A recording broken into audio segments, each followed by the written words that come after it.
Hi friends, आप सबको शालू का नमस्कार। आप सबको संक्रांति और आज 13 जनवरी, हैप्पी लोहड़ी। आप सबको बहुत बहुत बधाई हो। साल का पहला त्योहार है और आप सबको मेरी तरफ से बहुत बहुत शुभकामनाएं। कल मैंने आपको बताया था कि पेरिस देखा, लंदन देखा। तो पेरिस और लंदन, स्विट्ज़रलैंड इतना एक नया एक्सपीरियंस था। ऐसा लग रहा था मैं हवा में उड़ रही हूँ। और खुशी इतनी थी कि हर नया दिन और हर नया नया कंट्री में हम लोग एक दो दिन एक कंट्री में, फिर एक दो दिन एक कंट्री में ऐसे घूमते रहे। तो नया नया एक्सपीरियंस और नई नई करेंसी, लोग भी नए, जगह नया, नई नई जगह। तो इसमें जो अस्थमा का प्रॉब्लम था वो 3-4 महीने बिल्कुल नहीं हुआ, क्योंकि शायद दिल भी खुश था और खूब एंजॉय कर रहे थे, खूब बिजी थे। तो हो सकता है शायद माइंड बिजी होने से भी और खुशी से भी मुझे अस्थमा का बिल्कुल मैं भूल गई, टोटली भूल गई। और बिल्कुल पॉल्यूशन फ्री कंट्री, थोड़ा भी कहीं भी पॉल्यूशन नहीं, कुछ नहीं। आराम से घूम फिर के घर आ रहे थे। पैदल भी बहुत चलना पड़ता था कहीं कहीं। तो खूब एंजॉय किया।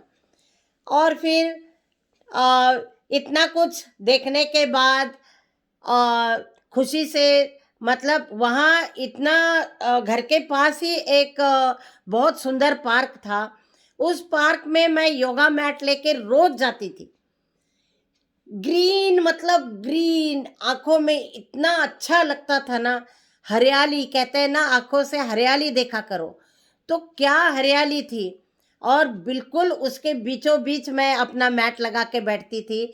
और लंदन में रोज मैंने योगा किया। यहाँ पे कुछ मैंने सीख लिया था, 1-2 साल। तो वो 2-3 साल का जो एक्सपीरियंस था ही मेरे को, तो मैं अपने बॉडी को वो कर रही थी। और जो जो आसन थे वो सारे मैं वहाँ पे रोज करती थी। और मेरे साथ जो मोटे मोटे कबूतर, वाइट कबूतर एकदम, वो घूमते रहते थे। तो क्या सीन था। इतने सुंदर कबूतर मैंने आज तक नहीं देखे, एकदम वाइट। तो बहुत ही एंजॉय किया मैंने वहाँ पे। और उसके बाद बड़ी भारी दिल से फिर इंडिया आना पड़ गया। तो फिर आने के बाद कुछ दिन उसी नशे में थे कि हम पेरिस लंदन घूम के आए। फिर नौकरी ज्वाइन की। फिर नौकरी पे आना जाना चलता रहा। फिर स्कूल की टेंशन, स्कूल का काम, घर का काम तो कोई कम हो गया, क्योंकि बहुएं घर में थी। तो मुझे कोई घर की टेंशन नहीं रही। अब नौकरी और घर, नौकरी और घर, क्योंकि बहुओं ने बहुत अच्छे से घर को संभाल लिया था और मुझे किचन में बिल्कुल भी नहीं आने देती थी। अब इतने साल मैंने किचन में काम इतना ज़्यादा किया, उसके बाद मैं एकदम खाली हो गई। सुबह टिफ़िन और ये सब मुझे अपने आप मिलने लगा। और फिर स्कूल से आते ही मेरे को फ्रूट्स है, फ्रूट जूस है, सलाद है और दोपहर का खाना है, प्रॉपर वो दे देती थी। फिर सारा मैंने उनके ऊपर सौंप दिया और मैं शालू एकदम फ्री बर्ड हो गई।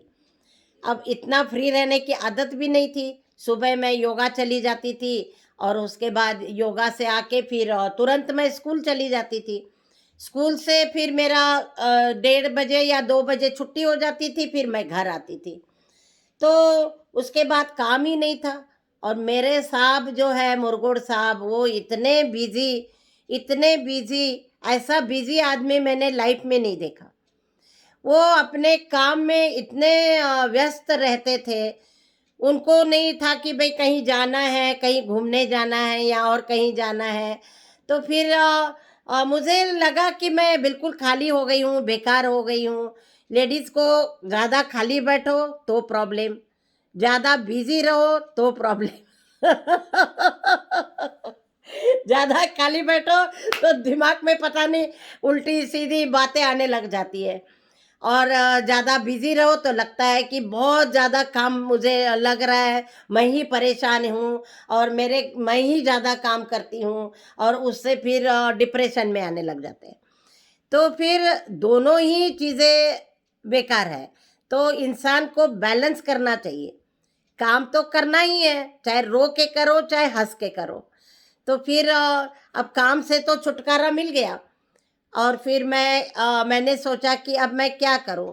मैं नीचे भी जाती थी, नीचे मतलब बेसमेंट में हमारा स्टूडियो था और मुरगुड साहब वहाँ पेंटिंग करते रहते थे।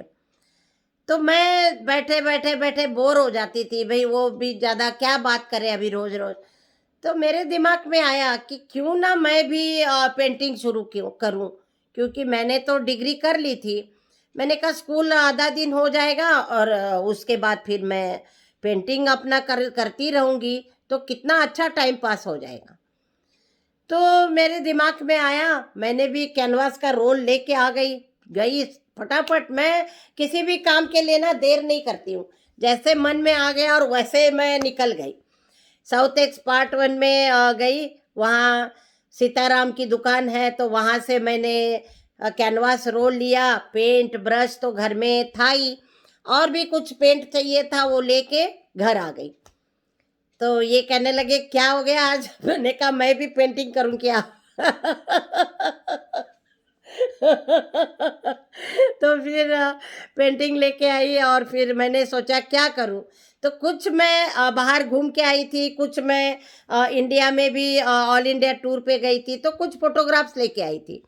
और कुछ मेरे को लगा कि इंडिया में जितने भी स्कल्पचर्स हैं, जितनी भी सुंदर सुंदर पुरानी मूर्तियां हैं, वो पत्थरों में बनी हुई है। तो क्यों ना वो मूर्तियां मैं अपने पेंटिंग में उतारूं। तो फिर ऐसे ही दिमाग में आया और फिर मैंने शुरू किया। मैंने वो पेंटिंग फोटोग्राफ के द्वारा कुछ अलग बैकग्राउंड लेके, मार्बल प्रिंट लेके, मैंने कलर कलर में मार्बल प्रिंट्स लिए और फिर मैंने पेंटिंग शुरू कर दी। बहुत सारी, 1 2 3, फिर मुझे बहुत इंटरेस्ट आने लगा है उसमें। तो फिर मैं स्कूल से आके थोड़ा सोने की आदत थी, तो नींद ही उड़ गई। भाई चलो हेल्थ भी थोड़ी अच्छी होने लगी थी, योगा और थोड़ा ट्रीटमेंट था ही, लेकिन योगा से मेरे में भी बहुत ज़्यादा फर्क पड़ने लगा। मैं और भी एक्टिव हो गई। और फिर मैंने सोचा कि क्यों ना मैं थोड़ा अभी पेंटिंग, फिर मैं वो मूर्तियों को मैंने ऑयल पेंटिंग में कैनवास के ऊपर उतारना शुरू किया। जैसे त्रिमूर्ति है बॉम्बे में, ब्रह्मा विष्णु महेश है, तो उनको बनाया। कर्नाटक की बहुत सारी मूर्तियां मैंने बनाई, उसमें मिरर देखती हुई एक लेडी है, उसको बनाया। और फिर नंदी है, नंदी को बनाया, कर्नाटक में नंदी है। और भी अजंता एलोरा की है पेंटिंग्स। तो ऐसे अलग अलग, खजुराहो की है, खजुराहो की बहुत सारी, मथुरा है। तो जो जो मूर्तियाँ वहाँ की फेमस है, तो वो सारी मैंने उतारनी शुरू कर दी। 1 2 3 करते करते मेरी 15 से 20 पेंटिंग मैंने बनाई। इंटरेस्ट इतना आने लग गया, और माइंड को बिजी रखना बहुत जरूरी है। आप भी मेरी ये बात बिल्कुल ध्यान से सोच लीजिए कि माइंड बिजी रहेगा तो आप बिल्कुल स्वस्थ रहोगे, आप कभी भी डिप्रेशन में नहीं जाओगे। मेरी बीमारी अगर आपने सुनी होगी तो आपको पता चल गया होगा, मैं उसी समय डिप्रेशन में गई थी, लेकिन अपने आप को मैंने योगा के द्वारा और कुछ डॉक्टर की हेल्प के द्वारा मैंने अपने आप को बहुत फिट रखना शुरू किया। और मैंने कहा नहीं शालू, चल अब फटाफट काम कर, शालू बहुत हो गया तुम्हारी बीमारी, और चल योगा कर और फिर पेंटिंग। तो योगा, पेंटिंग और स्कूल के साथ साथ मेरा काम बहुत अच्छे से चलने लगा। मेरे साहब भी खुश हो गए, क्योंकि वो एक तरफ अपना इज़ल लगा के काम करते थे और मैं भी यहाँ अपना इज़ल लगा के काम करती थी। दोनों एक ही बेसमेंट में बैठे रहते थे और वो अपना पोर्ट्रेट में बिजी थे, बीच बीच में बातें करते थे। और रेडियो था, रेडियो सुनते सुनते पुराने गाने सुनते सुनते हम अपने पेंटिंग में मस्त हो जाते थे। तो थोड़ा शालू में थोड़ा-सा अभी जोश आ गया काम का, शालू ने काम शुरू किया, तो फिर आपको कल बताऊँगी। देखते-देखते पता ही नहीं चलता, टाइम खत्म हो जाता है। 10 मिनट हो गए और मुझे बिल्कुल भी पता नहीं चला। तो फिर मैं आपको कल बताऊँगी कि शालू ने और क्या-क्या किया। और तब तक आप देखते रहिए शालू की ज़बानी, शालू का बचपन, दादी माँ बन गई है, नानी माँ बन गई है, उसका बचपन और उसकी कहानी सुनते रहिए। और तब तक के लिए आप सबको शालू का नमस्कार, धन्यवाद। देखते रहिए और एन्जॉय करते रहिए।